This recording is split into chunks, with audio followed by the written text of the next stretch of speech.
3 hari menjelang pernikahan Siti, suasana rumah dan pondok pesantren terlihat menjadi sedikit ramai. Beberapa orang tampak sibuk mempersiapkan acara pernikahan yang akan digelar sebentar lagi. Sementara itu Andre sang calon pengantin laki-laki malah terlihat sibuk mempersiapkan rencana usaha bisnisnya. Dia yang dibantu oleh beberapa orang santri tampak sedang menurunkan beberapa alat pertanian terbaru yang baru dibelinya. Rupanya salah satu ide usaha yang akan dirintisnya bersama para santri adalah mengembangkan pertanian menjadi lebih modern agar bisa memaksimalkan lahan tanah pesantren yang masih luas. Siti yang melihat dari dalam kamarnya hanya tersenyum senang melihat keseriusan dari niat baik sang calon suami. Dia semakin meyakini jika keputusannya memilih Andre sebagai suaminya adalah keputusan yang tepat. Terlepas dari masa lalunya, dia yakin jika kini Andre telah berubah sepenuhnya. Bersamanya mereka akan belajar bersama untuk membangun keluarga sakinah dan menuju ridhonya. Siti yang tersenyum sendiri sambil merenung tak menyadari jika Lela adiknya telah duduk di sampingnya. Kak Andre lelaki yang baik.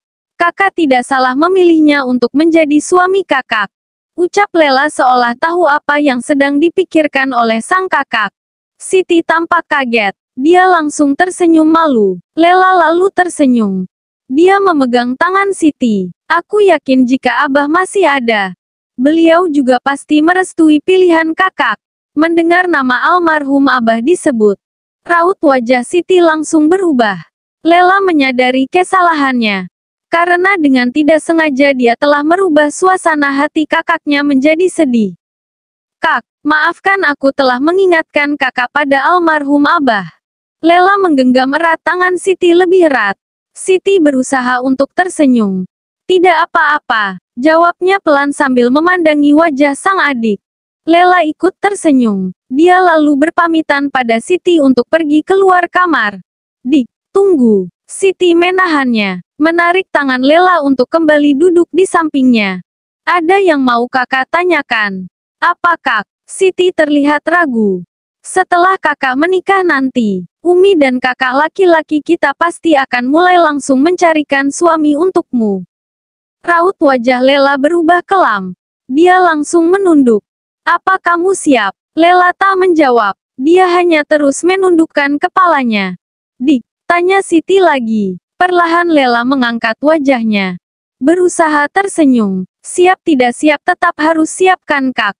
Siti menatap wajah Lela lekat. Umi dan Kak Ahmad tidak akan memaksa jika kamu belum siap. Lela terdiam. Atau kakak saja yang akan mengatakannya pada mereka. Jangan, ucap Lela cepat. Dik, mereka harus tahu jika kamu belum siap. Air mata mulai merembes keluar dari kedua kelopak mata Lela.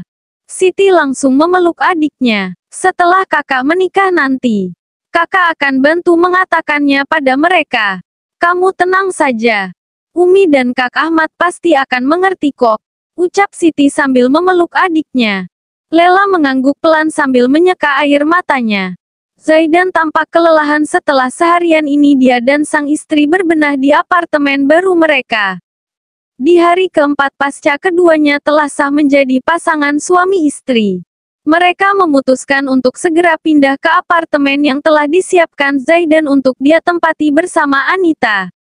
Walaupun hanya apartemen kecil dan sederhana, namun Anita tampak antusias untuk menghuni rumah barunya itu.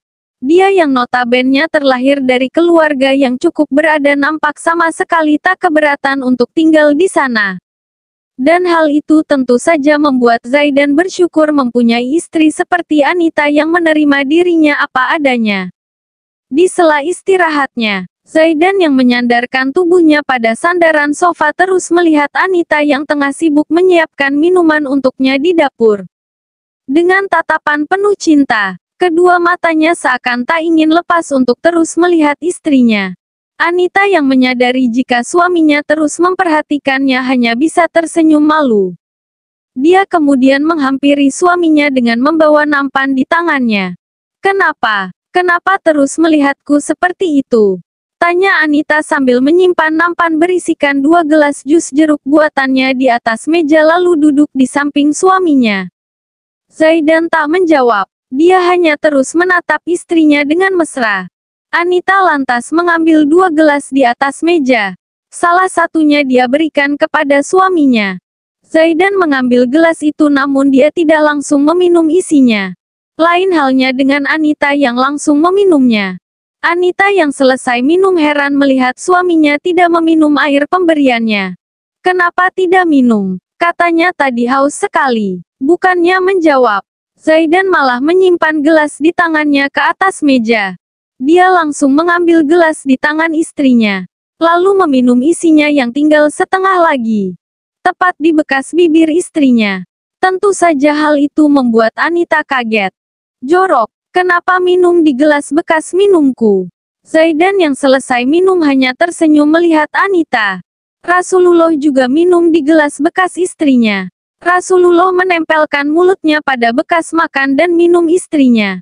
Anita langsung terdiam. Dia kaget karena dia baru tahu mengenai hal itu. "Jorok, lalu bagaimana dengan ini?" Zaidan mendekat lantas mengecup bibir istrinya pelan. Anita yang awalnya kaget langsung tersenyum malu. "Lain kali bawa 1 gelas saja.